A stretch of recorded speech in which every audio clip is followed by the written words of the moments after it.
Hello दोस्तों, welcome to IUPAC। और हम देखेंगे थर्ड रिलेशन सेंटर और स्टेट के बीच में। वो रिलेशन है फाइनेंशियल रिलेशन, और जो आर्टिकल इस फाइनेंशियल रिलेशन को डील करता है वो article 268 to 293 part 12 of the constitution. तो देखिए, इसमें कुछ पावर जैसे ये दिए गए हैं, एलोकेशन ऑफ टैक्सिंग पावर, कि टैक्स कैसे कौन कौन टैक्स लगा सकता है। जैसे कि पार्लियामेंट टैक्स लेवी कर सकती है ऑन द यूनियन लिस्ट। जो यूनियन लिस्ट के सब्जेक्ट है उस पर कौन टैक्स लगाएंगी? पार्लियामेंट लगाएगी। ओके, सेंट्रल गवर्नमेंट लगाएगी। और क्या जो हमारा कंकरेंट लिस्ट है उस पे पार्लियामेंट और स्टेट लेजिस्लेचर दोनों काम कर सकती है, दोनों लोग अपने टैक्स को लेवी कर सकती है, कोई प्रॉब्लम नहीं है वहां पे। रेसिड्यूरी, जो रेसिड्यूरी हमारी पावर है, टैक्सेशन की पावर है, ये सेंटर के कंट्रोल में, इसलिए क्या होगा, ये सेंटर इस पे लगा सकती है, टैक्सेशन कर सकती है। मतलब बेसिकली तीनों में क्या चीज आई निकल के, ये है ना कि जो लिस्ट जिसके पास है उसके अंदर जो भी सब्जेक्ट है जिसपे टैक्सेशन हो सकता है वो क्या होगा, वो स्टेट के अंदर आ रही है, स्टेट लिस्ट के अंदर आ रही है तो स्टेट करेगा, पार्लियामेंट के अंदर आ रही है तो पार्लियामेंट करेगा। यही इसकी मोटी मोटी बात है। Grant in aids to state, grant in aid जो होगा स्टेट को कैसे मिलेगा? जैसे होता है स्टेटोरी हमारी ग्रांट होती है, जो आर्टिकल 275 के अंदर ये बोला गया है, एम्पावर करता है पार्लियामेंट को make grant to the state. मतलब पार्लियामेंट क्या करेगी, ये ग्रांट देगी स्टेट को, और need of financial assistant and not to every state. मान लीजिए किसी भी स्टेट में इमरजेंसी आ गई, पैसा उसके पास नहीं है, तो सेंट्रल गवर्नमेंट उनको एड देगी, और ये सारे स्टेट की सबको नहीं देना पड़ेगा, एक ही स्टेट को देना पड़ेगा। दूसरा है डिस्क्रिशनरी ग्रांट। डिस्क्रिशनरी ग्रांट में ये होता है कि जैसे कि मान लीजिए कोई भी सेंट्रल गवर्नमेंट की पॉलिसी गई, इंप्लीमेंट होना है स्टेट गवर्नमेंट में, तो नीति आयोग, पहले प्लानिंग कमीशन डिसाइड करती है, जब नीति आयोग डिसाइड करेगी कि कितना ग्रांट देना है स्टेट को। जैसे to fulfil the plan target, आपने कोई प्लान दिया वो करने के लिए, वो सेंट्रल गवर्नमेंट का प्लान है बट वो स्टेट में इंप्लीमेंट हो रहा, तब क्या करोगे, स्टेट गवर्नमेंट को पैसा आप दे दोगे। ठीक है। Larger part of the grant goes to the state government. देखिए, जो सेंट्रल गवर्नमेंट का जो पैसा होता है ना, सेंट्रल गवर्नमेंट का जो ये ग्रांट होता है, वो लार्जर पार्ट जो जाता है, यही जो हमारी प्लान चल रहे हैं, पॉलिसी चल रही है, उनको फुलफिल करने के लिए हमारा पैसा उसके बाद जाता है, उसको क्या बोलता है, डिस्क्रिशनरी ग्रांट। इसका देखिए फाइनेंस कमीशन जो होता है, ये आगे एक चैप्टर सेपरेट पढ़ेंगे, बट अभी इसके थोड़ा बेसिक जान लेते हैं कि फाइनेंस कमीशन जब ये कंस्टिट्यूट होता है अंडर आर्टिकल 280 के अंदर होता है। जो फाइनेंस कमीशन है ये क्वासी जुडिशियल बॉडी है, क्वासी जुडिशियल बॉडी है।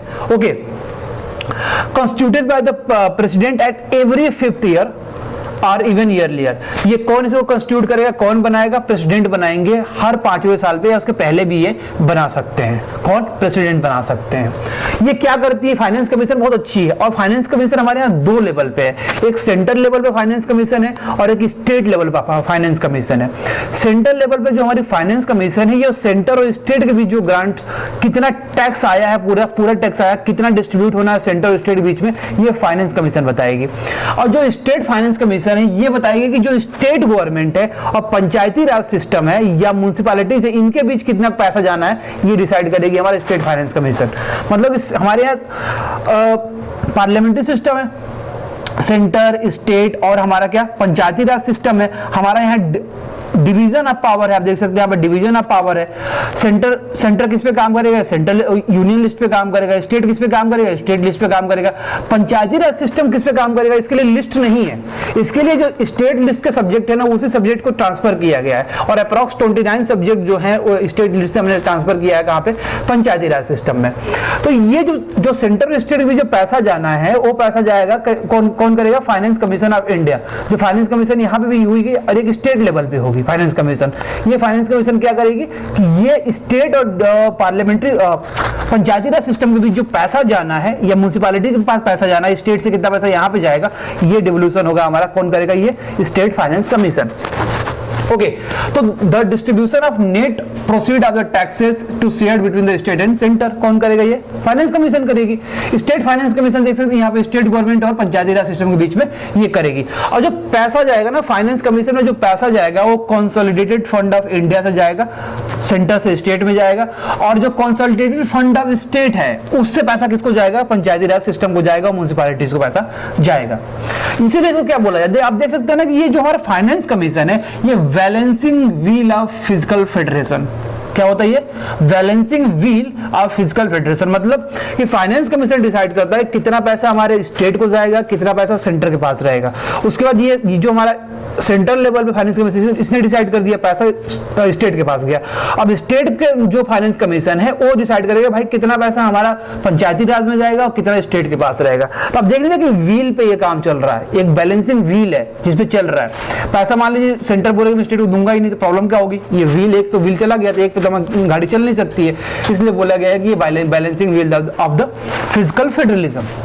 अब देखिए जरा कुछ बोरोइंग, कुछ पैसा बोरो करने का प्रोविजन है हमारे कॉन्स्टिट्यूशन में, जैसे कि सेंटर गवर्नमेंट बोरो कर सकती है इंडिया से, किसी कंपनी से या किसी भी इंसान से, और एब्रॉड से भी कर सकती है, इंडिया से कर सकती है, एब्रॉड से कर सकती है। बट सिक्योरिटी क्या दोगे आप, कोई बोरो करोगे तो वो होगा कंसोलिडेटेड फंड ऑफ इंडिया।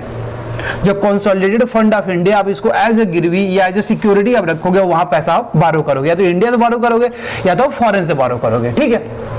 लेकिन कितना पैसा बोरो करोगे, इतना नहीं कि जितना मन किया पीएम साहब का उतना बोरो हो जाएगा, नहीं, ये लिमिट सेट की जाएगी बाय द पार्लियामेंट कि भाई 10,000 करोड़, 20,000 करोड़, 2 लाख करोड़, 5 लाख करोड़, ये लिमिट सेट करेगी हमारी पार्लियामेंट। उसके बाद बोरो होगा on the security of consolidated fund of India.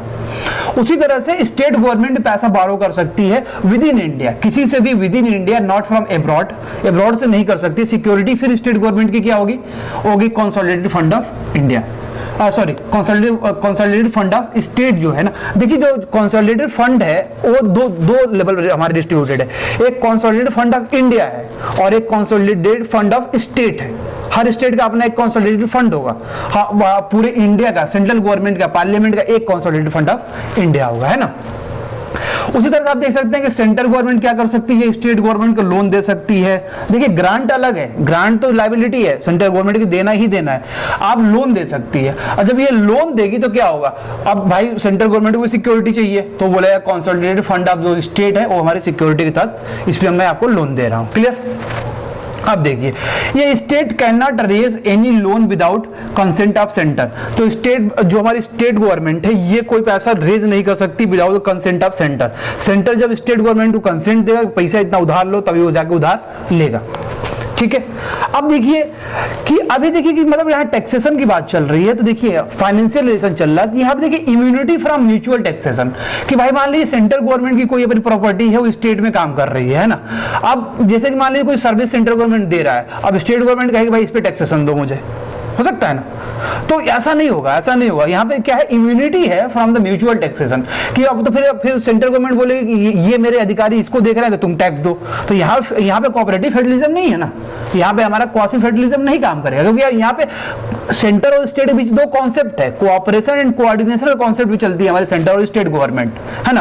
कोई एक दूसरे से इंडिपेंडेंट है, लेकिन यदि कंपनी हो या कोई कोऑपरेशन हो जो पैसा कमा रही हो, वो स्टेट गवर्नमेंट में सेंटर ने लगाया है तो वहां पे टैक्सेशन हो सकता है। लेकिन by the law central government ये बोल सकती है कि नहीं आप इसे लॉ नहीं कर सकते, टैक्सेबल नहीं है, तो वहां पे स्टेट गवर्नमेंट उस पर टैक्स नहीं लगाएगी। जनरली कोई ये क्या है, जो immunity from the mutual taxation है ये चलता ही रहता है, वहां पे पैसा टैक्सेशन नहीं करते हैं। तो ये हमारी कुछ बात रही फाइनेंशियल रिलेशन की। इसके बाद हमारा शुरू होगा क्या कि हम सरकारिया कमीशन का रिकमेंडेशन देखेंगे, पुंछी कमीशन का रिकमेंडेशन देखेंगे कि इनके बीच जो प्रॉब्लम्स आ रही है, सेंटर स्टेट के बीच में जो प्रॉब्लम्स आ रही है उसको कैसे सॉल्व किया जाए, कोऑपरेटिव फेडरलिज्म को और कैसे हम मजबूत कर सकते हैं, इसकी हम बात करेंगे अगले लेक्चर में। सो थैंक्स फॉर वॉचिंग दोस्तों, हैव अ नाइस डे।